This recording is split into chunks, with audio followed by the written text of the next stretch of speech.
Hi, and welcome along to AFTV News Daily, the early edition. Hope you guys are keeping well today. I actually just came off a walk, went for a nice little walk this morning, cleared the head. It's a nice way to start the day. And I'll tell you, if it's one good thing that's come out of this whole coronavirus thing for me personally, is that I've been doing a lot more exercising, and it's good. And that's one thing I'm going to keep up when this thing finishes. That has been the only good thing to come out of it, but it has been great. But it's a beautiful day out there. I hope wherever you're watching this, you guys are having a great day as well.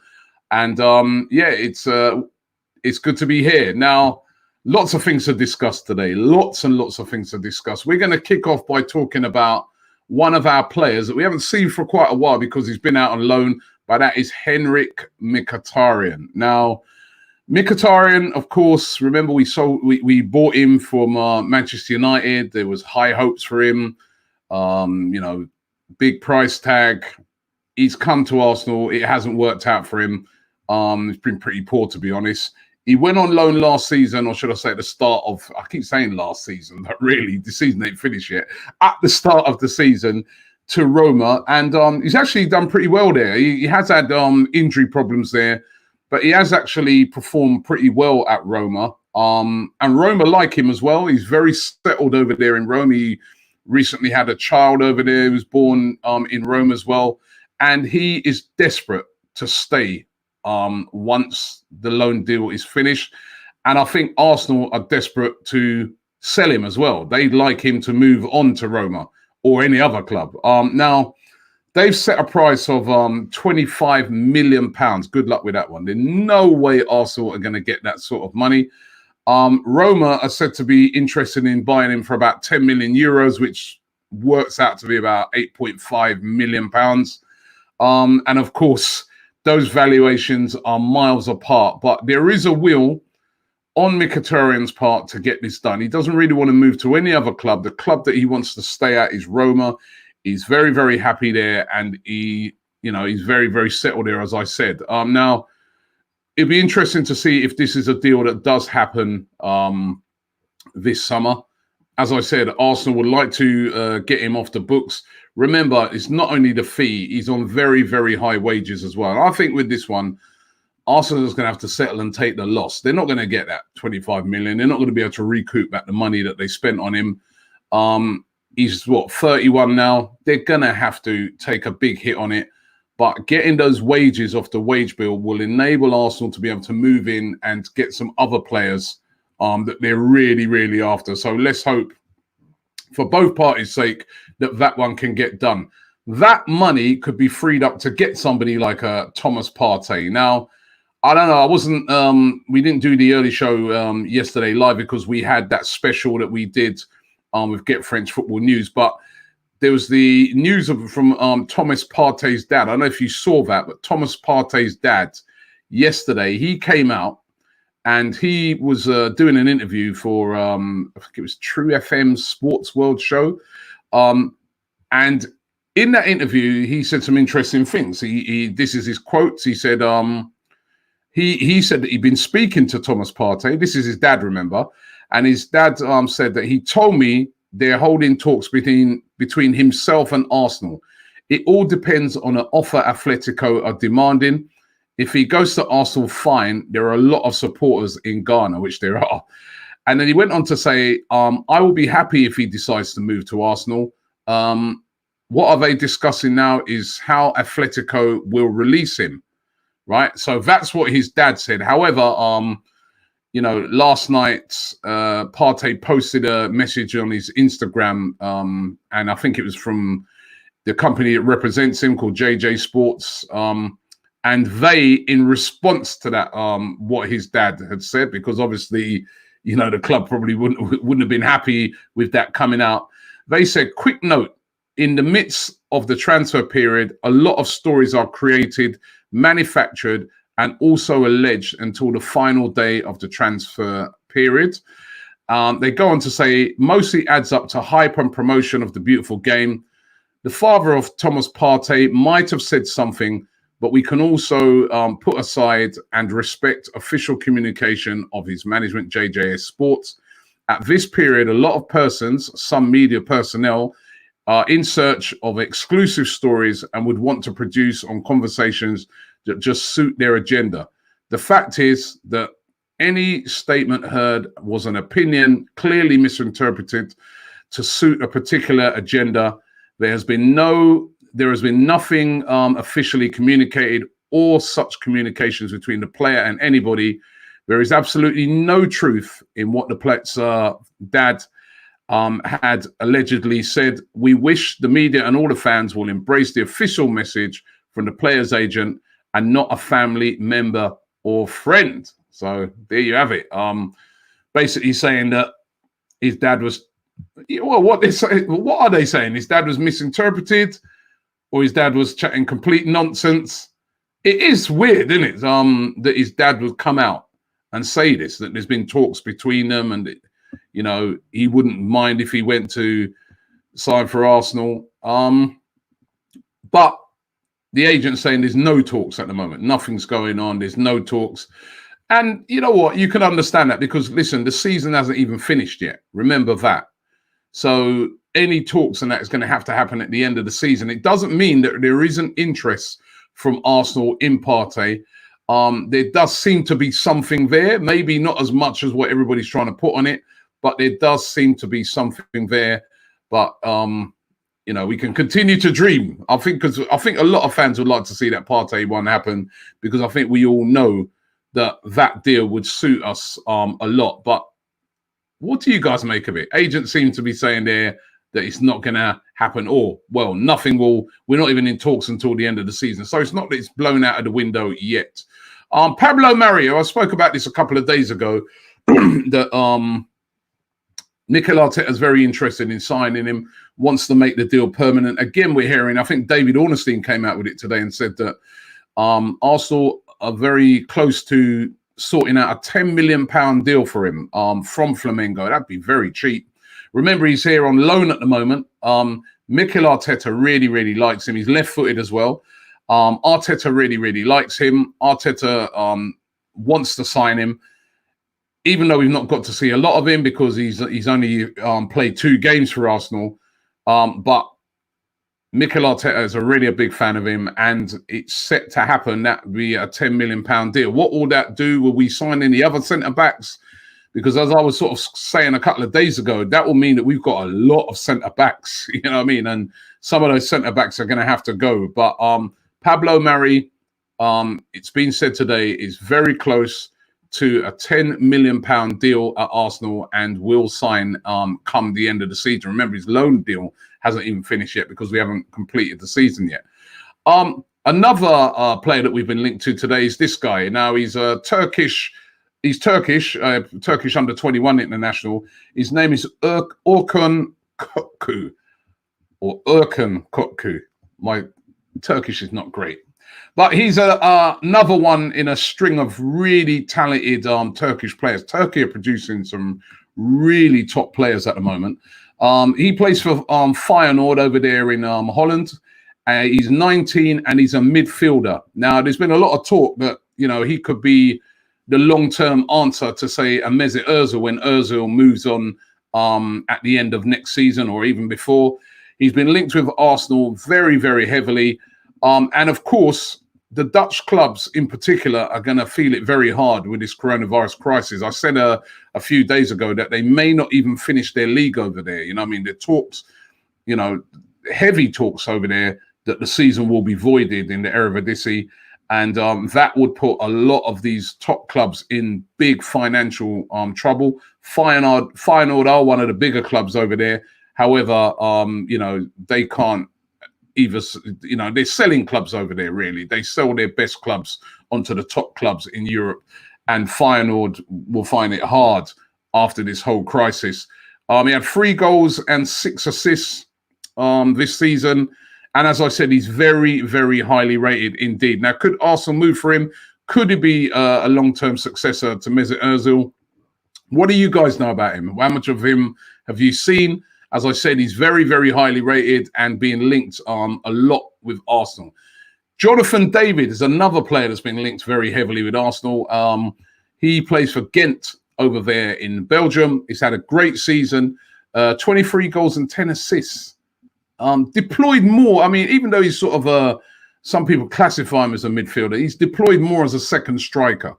So I don't know, be more sort of a replacement for say Aubameyang if he moved in or moved on. But Arsenal linked with him. As I said, he's had a very good season, and he's sparking a lot of interest from teams all around Europe. Of course, if you buy from a team like Ghent, you're going to get a good value on him. He's not going to be as high priced as a player coming from, say, the Bundesliga or Italy. So and again, Belgium league having big problems as well as at the moment as well.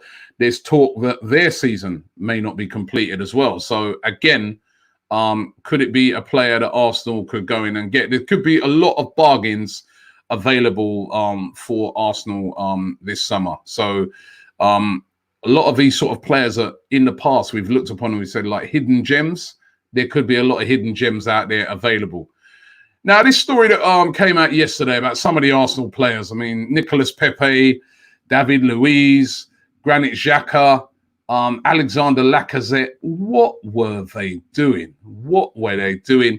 I mean, Nicolas Pepe out playing football, caught, it was a guy who posted a story on his I think he was Instagram or his WhatsApp saying kicking ball with Nicolas Pepe. And you can see there how close Nicolas Pepe is to him. Now, of course, we're all supposed to be sticking to social distancing.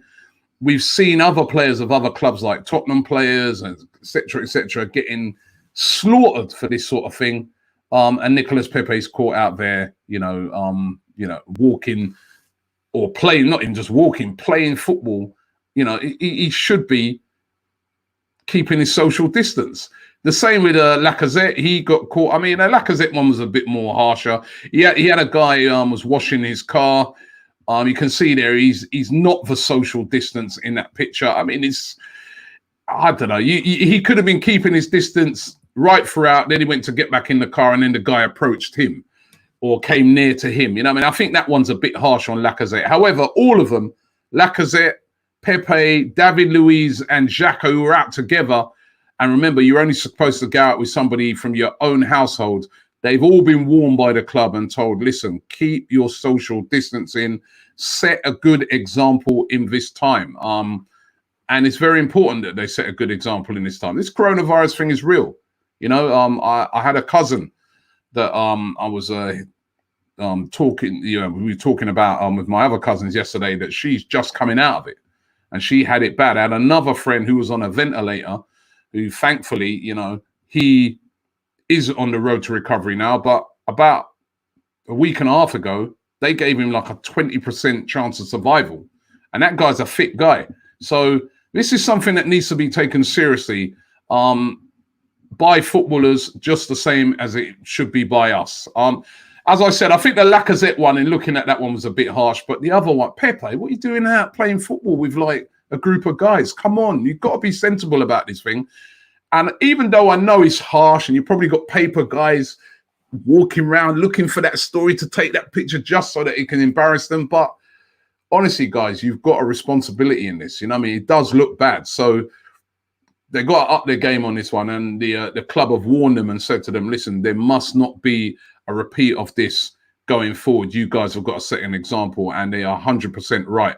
On the coronavirus thing, news that the Bundesliga could be starting back. The Bundesliga, there's been talk coming out of Germany that the Bundesliga are looking to return around about the 9th of May. Now, the talk is that they may return with Bundesliga 2 first, which is the second division of the Bundesliga, and then roll it out for the main Bundesliga, that's great news and shows that football can return. There's no talk of whether it be behind closed doors or with a crowd. But that's great news that the possibility of football coming back. We do have to remember, though, that Germany is one of those countries that they've handled this coronavirus thing very, very well. They're kind of ahead of the game when it comes to most of the countries. It's good news, but remember, it's not you know, the UK. I think, you know, you've got to look at the Bundesliga and say to yourself that, you know, it's going to be easier for them than us over here, because we've been hit very hard with it, just as Italy has, just as, you know, Spain has as well. But have to wait and see how that plays out, because that could be sort of setting the tone for what happens over here. Let's get into some of your comments. Lots of comments coming in as usual. Thank you very much for all of those. Let's get this one. Omar says, I think the Bundesliga will be the first league to resume this season. Germany have been dealt with the virus exceptionally well. So yes, sort of saying what I'm saying. Arsenal Vlog says this virus will end in the UK in 2021. Yeah, how do you know? There have been people suggesting that it might not end until 2021. That at the moment, we really don't know when things are going to get back to normal. We really don't know. But sooner rather than later, we hope. Karan says, Robbie, a Ghanaian teammate of Partey was quoted on Twitter as saying that he hopes to be signing for Arsenal, and added, a sort of fingers crossed, there's a possibility we will sign him, and hopefully we will do this. Listen, there's no doubting the links are, you know, the links are there. The links are there, you know, so it could happen. But like even his management company said, nothing will be decided until the end of the season. Matthew says, I think Partey and Torreira would be a good link up for our back line. Or would we sell Torreira?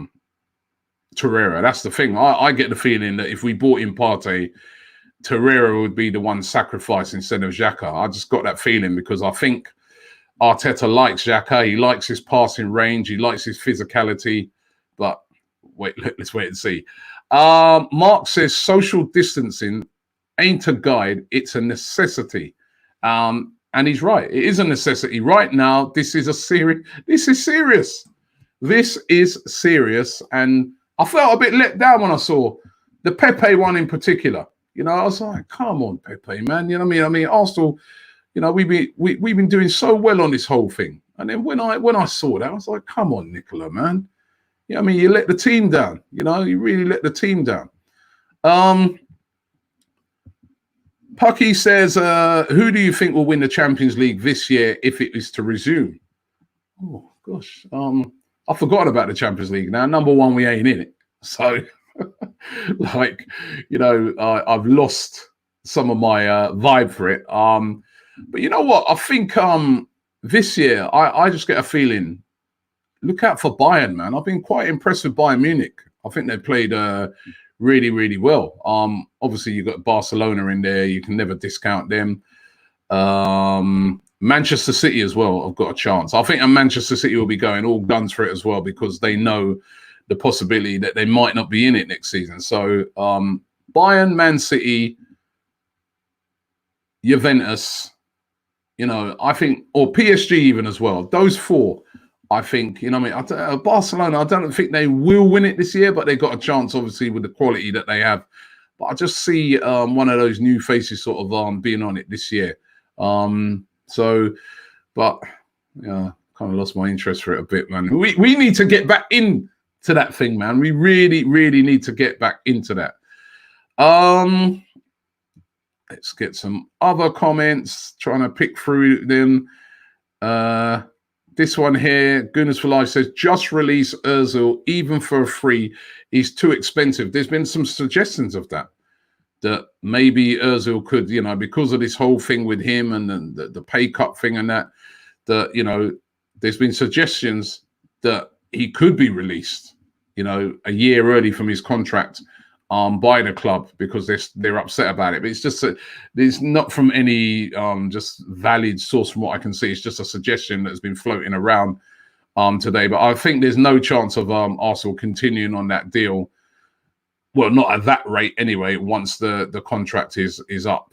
Afam says, would you bring Santi back if you could? Ever since he got injured, Arsenal went downhill. He was an amazing player for Arsenal, but I think, listen, he's moved on. He's getting older. He's had a great season. But for me, we need to be looking to bring in younger players now. We've got to look to the future. Master says Doucouré is a better option than Partey. What do you say, Don Robbie? I like Partey. What you got to say with Partey and Doucouré? I really like Doucouré as well, by the way. But what you got to say with Partey? He's got the experience of playing in the Champions League, playing against the really, really best players, and he's looked great doing that. Whereas Doucouré he's untested at that level. At Premier League level, brilliantly.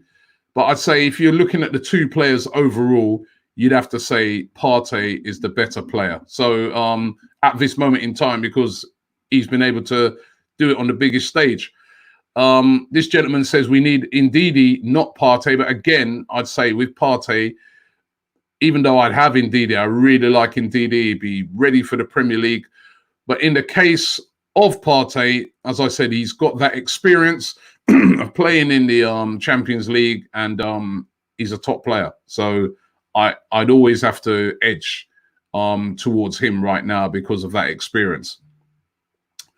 Govinda says Sanchez was our best player in this decade.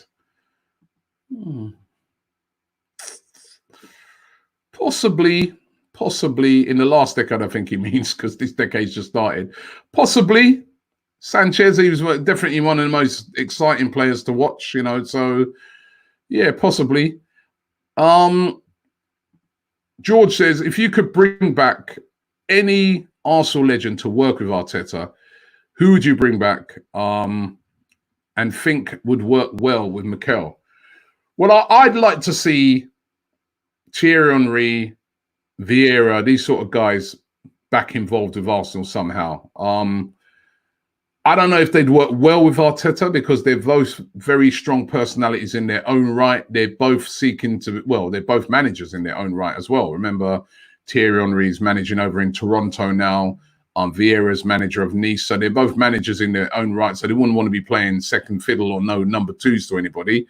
So maybe they wouldn't work well with him. They're going to be guys that are going to have their own, their own ideas and going to want to do their own thing. But I would like to see those two somehow along the line involved with the club because I think they've still got a lot to bring. This gentleman says, Disasi or Pablo Mari, who would you rather? That's a really tough one. Of course, we had Adam from Get French Football News on yesterday, and he was singing the praises of Disasi. But one of the things he was saying about Disasi was that he has looked really good this season because he's been playing next to a very, very experienced centre-back who's really, really helped him and sort of directed him and stuff like that. Now, if we say look on it from that aspect and you say, right, you're going to have William Saliba, a very young player, you know what I mean? And he said, a player that's better than Disasi is what he was saying. You kind of need an experienced player next to him. So Mari might be a better shout than Disasi. Plus as well, Mari's already here. He's Spanish. He's liked by Arteta already. I think I'd have to side with the Mari one. He's already here. We ain't seen enough of Pablo Mari. And remember, he did really, really well for Flamengo. He was considered the best centre-back in Brazil. They won the league over there. He got to the final of they won the Copa Libertadores. They got to the final of the Super Cup, which they lost. He's a very experienced player. Although he's not that old, he's still a good age. So I think I'd be going for Mari. Everybody wants that new guy to come in, right? That new signing always looks great, but I just think I think Mari at the moment would be a better fit. Taking a look at this one, it says with Saliba and Rob Holding back from injury, are they good enough for the back four? If Rob Holding returns back to where he was before the injury, and Saliba can grow into it, that'd be fantastic. It's one area of the pitch that just, you look at Arsenal now, for years, we have just not had that sorted. The centre-back positions, it has not been sorted. So, you know, I mean, I think we're making steps in the right direction because they're looking at players that probably they may not be the finished articles now, but they could grow into being those real top centre backs that we need. We've gone for certain centre backs in the past, and it just has not worked. But let's hope that these guys are going to work out because we really need to sort that position. It's been our weak link for years and years and years. I'm getting cussed off here. Modi says Robbie hating on Ozil. Have I hated on Ozil? What have I said? Right? Because in the title we put that could Erkan replace him long term in the future, and that's a valid question because Ozil, at 31, with 1 year left on his contract, is coming towards the end of his time at Arsenal. And we've got to look to the future. Who is going to replace him?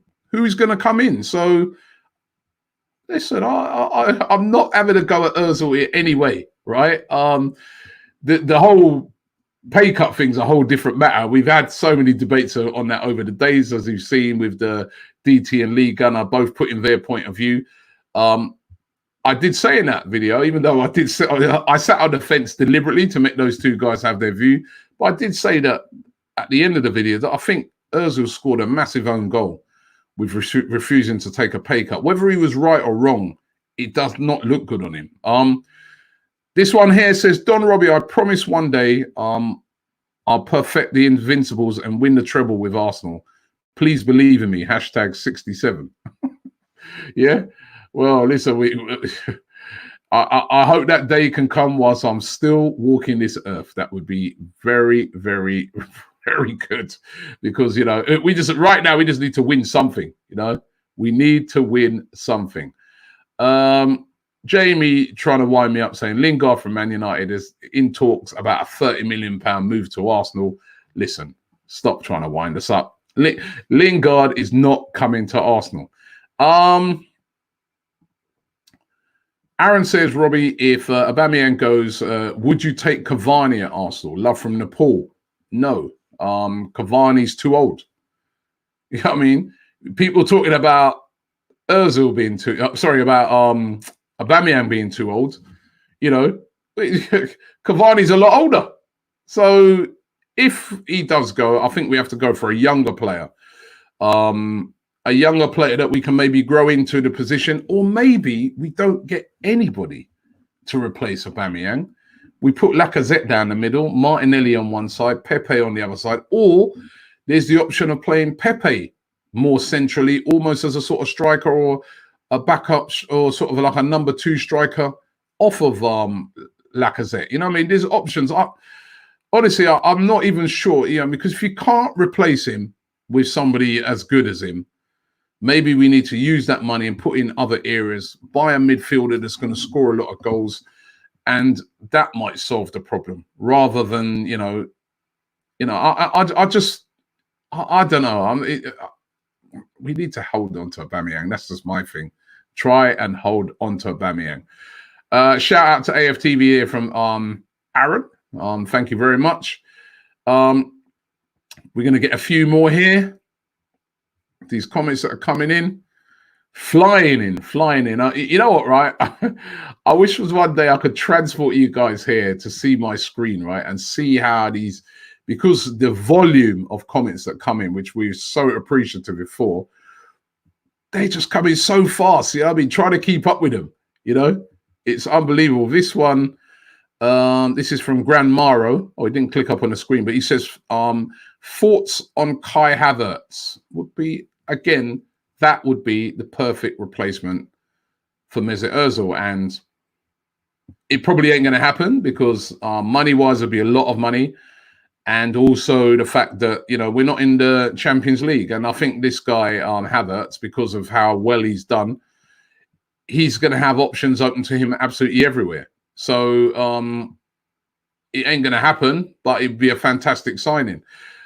Jake says, who is your dream signing for Arsenal?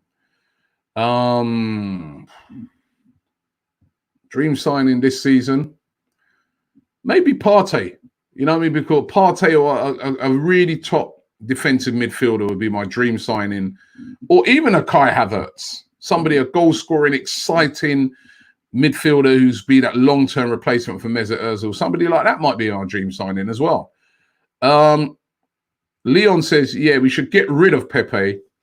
We've overpaid for a player once again. We don't, come on, give a guy a chance. It's his first season, and he hasn't lived up to the price tag. We all know that, but you've got to give him a chance. And I think this guy's going to turn into being a top player. I've said it before. I think next season, when he sort of gets to grips with the Premier League more, the physicality and that, which he's been learning, I think he's going to be a really, really top player. Simon says, thoughts on Reece Nelson? I like the fact that Reece Nelson's been given a chance. I think he's a very, very talented and skillful player. My sort of arguments in the past has been he's been a little bit too lightweight and a little bit not direct enough. But from what I've seen recently, he's really growing into his role at Arsenal. And I don't really want to see him go on loan next year. I want to see him stay and really fight for his place, because I think he can be a really, really top talent. And we can't be making these top talents go. Bilal says, Camavinga and Partey would be amazing. Camavinga would be. We spoke about this yesterday. If you haven't had a chance yet, watch the show that we did yesterday with Adam from Get French News. We spoke about Camavinga, and you heard him. He was rating him so much. He's only 16, that kid. I watched him in that game that he was talking about when Rennes played against PSG, and he was unbelievable. I couldn't believe he was 16. His strength, his vision, the way he glides across the field with the ball, he is an exceptional talent. He really is.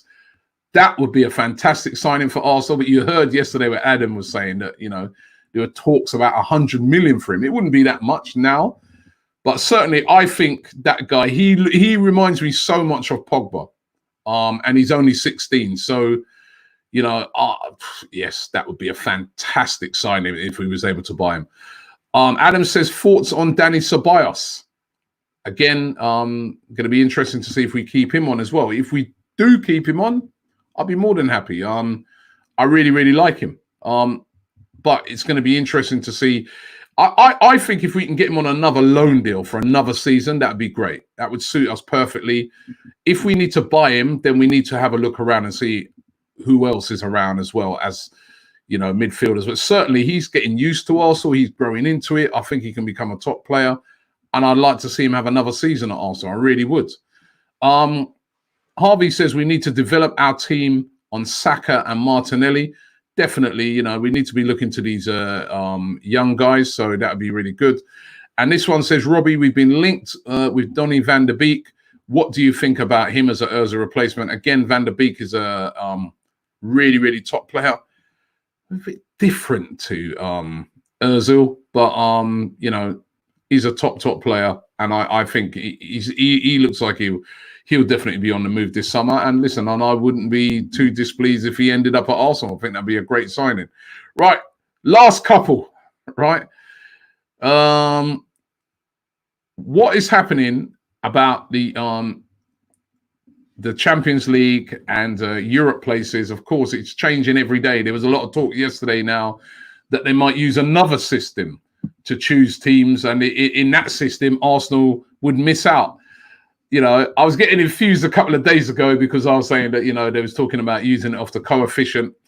The main thing is, I think, is the season needs to finish. I mean, you know, I was having a bit of laugh at that coefficient thing, and then this new ruling, I'm not sure if that would happen either. This new proposal. It's the most important thing is to try and get the season finished. And if you're seeing that they're finishing it over there in the German Bundesliga, then there is hope that the season could get finished. And that is the main thing I think everybody would like to see. But if it doesn't get finished, it's going to be a headache. It's going to be a massive headache. And last one, finish with this one. Squadron says, Robbie, how about Mertens or Insigne? Insigne, yes, excellent player. Mertens, excellent player, but again, I think Mertens is like 33 going on 34. Although he's still a goal scorer, although he could still do a job. Long term, we got to look now, and then I think, you know, No, I wouldn't go for Mertens just based off of that, the fact of his age. You know, if we're going to replace Aubameyang, if Aubameyang moves on, I think we've got to go for a younger option. Or, as I said, I wouldn't even sign anyone and try and work with what we've got and strengthen the other areas. Thanks for watching the show. We are going to be back tonight. We've got a special guest on. We've got Joel from Cheeky Sport joining me tonight on AFTV News Daily. So make sure you check that out. Have yourself a great day, and I'll see you later on. And also, don't forget, coming up today, we've got the Bias Premier League show with Troops. That's going to be out. So make sure you look out for that as well. Have yourself a great day.